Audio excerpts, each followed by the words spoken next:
Hello প্রিয় দর্শক বন্ধুরা, আসসালামু আলাইকুম। স্বাগত জানাচ্ছি নরের কণ্ঠে আরো একবার।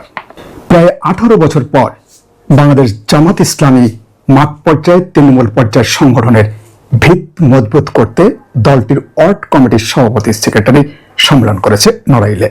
শনিবার দুপুরে জেলা শিল্পকলা একাডেমি মিলনায়তনে বাংলাদেশ জামাত ইসলামী জেলা শাখার আয়োজনে এই সম্মেলন অনুষ্ঠিত হয়। সম্মেলনে বাংলাদেশ জামাত ইসলামী মোরাল জেলা শাখার আমির অ্যাডভোকেট আতাউর রহমান বাচ্চুর সভাপতিত্বে প্রধান অতিথির বক্তব্য দেন বাংলাদেশ জামাত ইসলাম খুলনা মহানগরী আমির অধ্যাপক মাহফুজুর রহমান।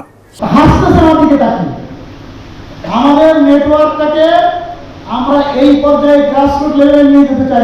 সবাই যে সমস্ত ওয়ার্ড এখনো সংগঠিত হয়নি সেই ওয়ার্ডগুলোকে সংগঠিত করা আমাদের এক নম্বর দায়িত্ব। যে সমস্ত ওয়ার্ডে এখনো ইমারত কায়েম হয়নি সেই সমস্ত ওয়ার্ডগুলোতে ইমারত কায়েম করতে হবে, ঠিক না? যে ইউনিটগুলো এখনো নিষ্ক্রিয় আছে সেই ইউনিটগুলোকে আমাদের সক্রিয় করতে হবে। 30 সালা পরিকল্পনার ব্যাপারে ওয়াজিল্লাহ কাছে বলেছেন, এটা বাস্তবায়নের জন্য আমাদের সক্রিয় ভূমিকা পালন করতে হবে। তার অংশ হিসেবে 2024 সালে যে পরিকল্পনা নেওয়া হয়েছে তার অবাস্তবায়িত অংশকে আমরা কাজ করতে পারিনি পিছনে ভালোভাবে। এই 4-5 মাসের মধ্যে যে কাজ করতে পারিনি সেটাকে আমাদের পুষিয়ে নিতে হবে। সবাই রাজি আছেন ইনশাআল্লাহ?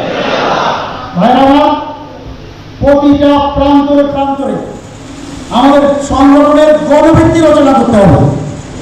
প্রত্যেকটা ওয়ার্ডে আপনি আগে মেম্বার ক্যান্ডিডেট কাকে সেট করবেন সেটা আপনি চিন্তা করে ফেলেন। আপনার ইউনিয়ন কাউন্সিলের চেয়ারম্যান কে হবে সে চিন্তা করেন, আপনার উপজেলা ক্যান্ডিডেট কে হবে চিন্তা করেন, আর জাতীয় সংসদের এই নির্বাচনে কে প্রতিদ্বন্দ্বিতা করবে সেটা তো নির্ধারণ করা আছেই আগে।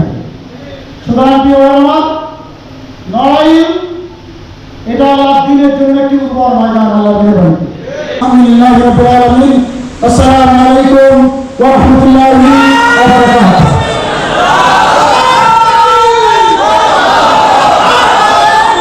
এ সময় বিশেষ অতিথি হিসেবে বক্তব্য রাখেন বাংলাদেশ জামাত ইসলামী যশোর ও কুষ্টিয়া অঞ্চলের টিম সদস্য ও সাবেক মোরাল জেলা আমির মাওলানা আশিক এলাহি।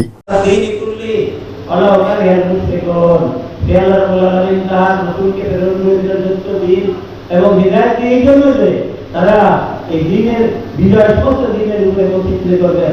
আর আমরা যদি আগামী নির্বাচনে আমরা নড়াইলের 1 নম্বর এবং 2 নম্বর আসন দুইটি আসনে আমরা বিজয় করতে পারি তাহলে কোরআনের আয়াত নড়াইলের জন্য প্রতিষ্ঠিত হয়ে যাবে। আপনারা রাজি আছেন? আলহামদুলিল্লাহ। আমি আপনাদের সকলকে নিষ্ঠার সঙ্গে আন্তরিকতার সঙ্গে সামনের কাজে আরো বেশি সময় দিয়ে জান এবং মাল দিয়ে প্রচেষ্টা চালানোর জন্য অনুরোধ জানিয়ে আমাদের সংক্ষিপ্ত কথা এখানে শেষ করলাম। আমার তৌফিক ইল্লাল্লাহ। আসসালামু আলাইকুম ওয়া রাহমাতুল্লাহি ওয়া বারাকাতুহু।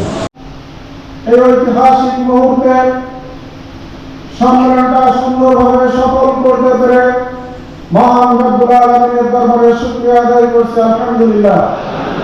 যে অপশাসনের রাজনীতি চালু করেছিল দীর্ঘ 15 বছর এ দেশকে জিম্মি করে রেখেছিল, রাজনীতিবিদ কথা বলতে পারত না, ছাত্র সমাজ কথা বলতে পারত না, আইন শৃঙ্খলায় নিয়োজিত পুলিশ বাহিনীর সদস্যরা তাদের দায়িত্ব যথাযথভাবে পালন করতে পারত না, সাংবাদিক বন্ধুগণ তাদের মুখ বন্ধ করে দেওয়া হয়েছিল, তারা তাদের দায়িত্ব পালন করতে পারত না।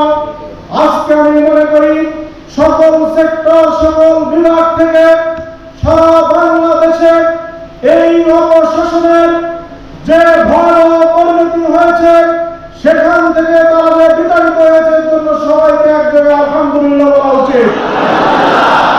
সর্বশেষ যে রেকর্ড তৈরি করলেন এটা অতীতেও কেউ বাংলাদেশে করতে পারি নাই, ভবিষ্যতেও করবে বলেও আমার কাছে মনে হয় না। কারণ এই রেকর্ডটি এখন থেকে 820 বছর আগে রাজা লক্ষণ সেন করেছিলেন। ইকরারউদ্দিন বখতিয়ার খলজির আক্রমণে পিছন দরজা দিয়ে পালিয়েছিলেন। 820 বছর পরে এসে বাংলাদেশের মানুষের সেই 820 বছর আগের দৃশ্য দেখার সৌভাগ্য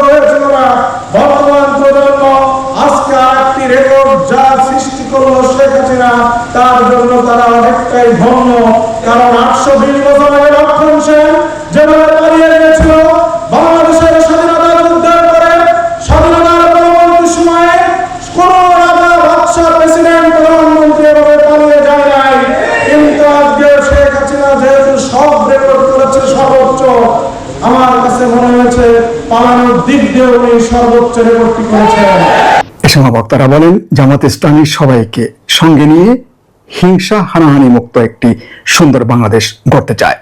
এদেশে কোনো সংখ্যালঘু বলে কিছুই নেই। এদেশের মানুষ আমরা সবাই বাংলাদেশি। হ্যালো প্রিয় দর্শক বন্ধুরা, এতক্ষণ আমাদের সঙ্গে থাকার জন্য সকলকে অসংখ্য ধন্যবাদ। সত্যের সাথে 24 ঘন্টা নড়েল কণ্ঠ ডেস্ক।